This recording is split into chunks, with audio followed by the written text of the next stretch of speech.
हा सगळ्यांसाठी धक्काच होता। गेले काही दिवस ते तसे आजारी असले तरी फक्त छोटंसं ऑपरेशन झाल्यामुळे त्यांना तिथं फिरणं थोडं अवघड होतं, पण तरी सुद्धा लढवय्या होते, लोकात जायचे, लोकांसाठी काम करायचे। काल परवाचे व्हिडिओ आता सोशल मीडियावर सुद्धा आपण बघू शकतो।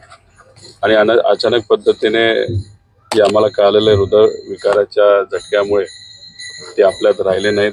त्यांचं कार्य तसं मोठं होतं। छोटासा दुधाचा व्यवसाय त्यांनी सुरू फार पूर्वी केल्यानंतर हळूहळू राजकीय क्षेत्रामध्ये त्यांचं काम हे वाढत गेलं। आमदार, राज्यमंत्री, बँकेचे चेअरमन या माध्यमातून लोकांना त्यांनी सेवा दिली आणि फार कमी वयामध्ये दुर्दैवाने हा आजारामुळे त्यांना तिथं जावं लागलं।